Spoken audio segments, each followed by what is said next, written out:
One, two, three.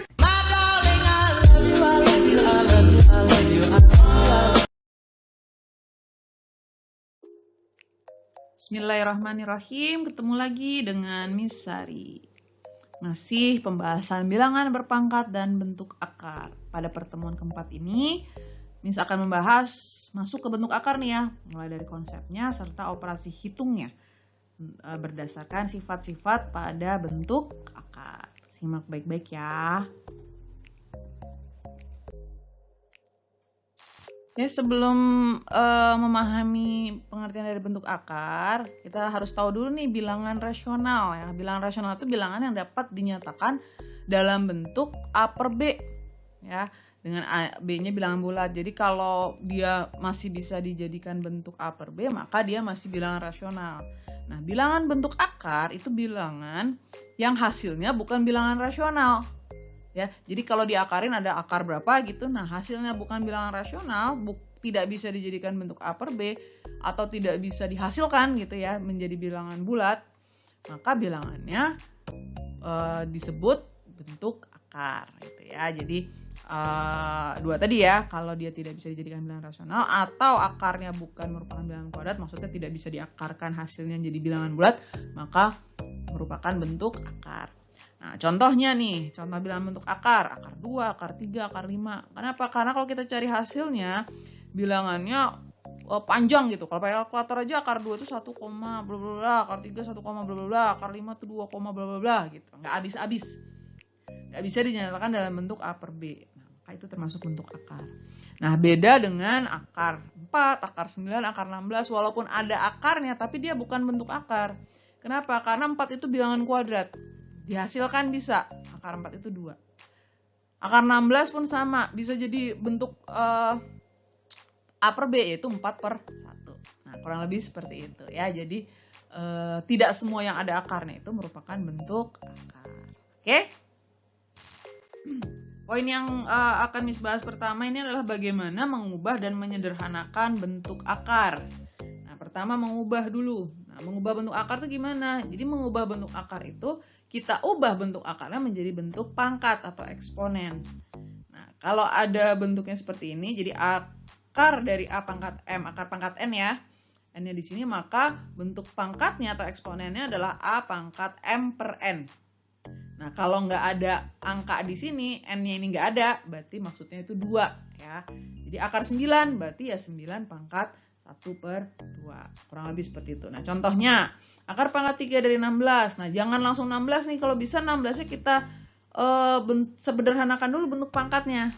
Ya, kita sudah latihan di pertemuan sebelumnya. Nah, 16 ini adalah 2 pangkat 4.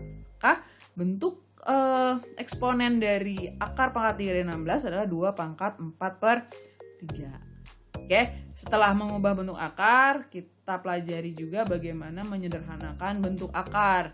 Nah, menyederhanakan bentuk akar itu kita jadikan bentuk perkalian, tapi salah satunya harus bisa diakarkan. Jadi salah satunya itu bentuk kuadrat. Contoh, akar 50. Nah, akar 50 itu 50-nya adalah bentuk perkalian dari 25 kali 2. Kenapa Miss pilihnya 25 kali 2? Karena 25-nya itu merupakan bilangan kuadrat, bisa diakarkan. Nah, akar 25 kali 2 itu adalah akar 25 kali akar 2. Akar 25 itu 5, berarti akar 50 kalau kita sederhanakan menjadi 5 akar 2. Nah, kurang lebih seperti itu ya. Sekarang sifat-sifat pada bilangan berpangkat. Nah, sifat-sifat ini sama sifat-sifat pada bilangan bentuk akar ya. Fungsinya sama seperti bilangan berpangkat untuk memudahkan kita dalam melakukan operasi hitung. Nah, pertama adalah perkalian. Jadi kalau bentuk akar dikalikan ini boleh langsung aja dikaliin dulu baru diakarin. Demikian juga bentuk pembagian. Asalkan akarnya sama, akar pangkatnya sama. Ya, kalau sama-sama akar pangkat 2 ya harus akar pangkat 2. Kalau akar pangkat 3 satunya lagi juga harus akar pangkat 3 gitu. Nah, lalu sifat yang kedua itu adalah penjumlahan atau pengurangan. Nah, penjumlahan pengurangan hanya boleh kalau bentuk akarnya sama. Ya, jadi misalkan A akar C tambah B akar C, ini tinggal kita tambahin aja AB-nya. Ya, asalkan bentuk akarnya sama. Ini sama seperti aljabar. Ya, jadi kalau variabelnya sama, maka tinggal dijumlahkan atau dikurangkan. Selanjutnya, sifat yang ketiga adalah sifat perkalian atau pembagian, tapi koefisiennya bukan 1. Nah, itu sama. Kalau ini mah hajar aja gitu ya. Jadi walaupun bentuk akarnya berbeda, ya langsung aja. Yang penting luar kali luar, dalam kali dalam gitu. Jadi A kali C, akar B kali D gitu. Yang di luar akar dikalikan dengan luar akar, yang dalam akar kalikan dengan dalam akar. Demikian pula pembagian. Ya. Nah, yang terakhir itu adalah perkalian pada bentuk akar. Ini yang sering nanti akan digunakan terutama materi merasionalkan penyebut bentuk akar ya. Jadi setelah pertemuan ini. Oke, kalau ini kita lihat ini sebenarnya pemfaktoran kelas 7 udah dibahas. Jadi akar A dikurang akar B dikali akar A tambah akar B sama nih. Hanya bedanya tandanya. Maka sama aja kayak A kurang B. Nah, kalau dikuadratkan maka A tambah B plus minus ini maksudnya tergantung ya. Kalau soalnya tambah maka di sini tambah, kalau di sini kurang maka ini kurang. A tambah B plus minus 2 akar AB. Ini sebenarnya dari bentuk ini juga aljabar. A tambah B kuadrat itu kan A kuadrat tambah B kuadrat tambah 2AB ya. Nah, ini karena bentuk akar bentuknya seperti ini. Oke, ini sifat-sifat bilangan berpangkat. Nah, sekarang kita lihat contohnya. Contoh soalnya yang pertama. Hasil dari akar 8 tambah akar 50 dikurang 3 akar 2. Nah, kalau sekilas tadi kita ingat sifat dari bilangan bilangan bentuk akar, ini nggak bisa ditambahin dikurangi karena bentuk akarnya berbeda. Nah, cuman kalau kita hanya berpikiran seperti itu, maka nggak ada soal yang bisa diselesaikan nanti. Kita sudah mempelajari bagaimana menyederhanakan bentuk akar, maka sebelum kita jumlahkan atau kita kurangi, kita sederhanakan dulu. Ya, akar 8 kita sederhanakan menjadi 4 kali 2. 50 menjadi 25 kali 2. Nah, dari sini baru kita lanjutkan. 4 kali 2 itu adalah 2 akar 2. Akar 25, 5 menjadi 5 akar 2. Nah, kita lihat di sini semua akar 2. Maka berlakulah tadi sifat. Boleh langsung dijumlahkan. Jadi 2 tambah 5 kurang 3 akar 2. Akar 2-nya jangan dijumlahin ya. Nah, berarti hasil akhirnya adalah 4 akar 2.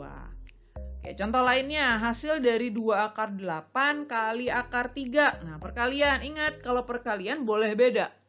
Ya, yang penting luar kali luar, dalam kali dalam. Maka ini jadi 2 akar 24. Udah selesai belum? Belum. Kita coba cek bisa disederhanain enggak? Ternyata 24 itu bisa disederhanakan menjadi 4 kali 6.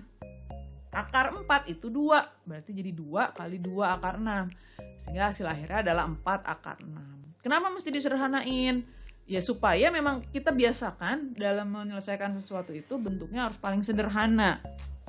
Ya, terutama nanti kalau kalian menemukan soal pilihan ganda, nggak ada nih jawaban pilihannya seperti ini 2 akar 24. Walaupun ini tidak jawaban yang salah ya, bukan jawaban salah.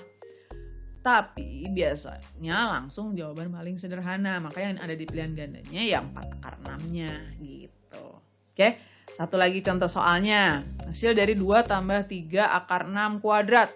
Nah, berarti tadi ya, jadi 2 kuadrat ditambah 2AB ya. Jadi 2 kali 2 kali 3 akar 6 ditambah 3 akar 6 kuadrat. Maka 4 tambah 12 akar 6 ditambah 9 kali 6. Sama dengan 4 tambah 12 akar 6 tambah 54. Hasil akhirnya 58 tambah 12 akar 6. Oke, mudah-mudahan bisa difahami. Berikut adalah tugasnya nih supaya bisa mengukur tingkat pemahaman kalian. Lembar kerja 3. Nah, yang diajarin sama Miss Sari silakan dikerjakan pada si jamatnya. Lembar kerja 3 ada 3 soal ya. Untuk menentukan hasil lalu menyederhanakan bentuk akar yang sendiri sama operasi hitungnya ya. Ingat dalam bentuk paling sederhana. Oke, kalau masih bingung boleh disimak ulang videonya, diputar pelan-pelan, disimak ya, bukan di skip, disimak baik-baik. Insya Allah bisa mengerjakan. Oke, sukses buat kalian semua. Mohon maaf kalau ada kesalahan dan kita ketemu lagi di video Miss Sari berikutnya.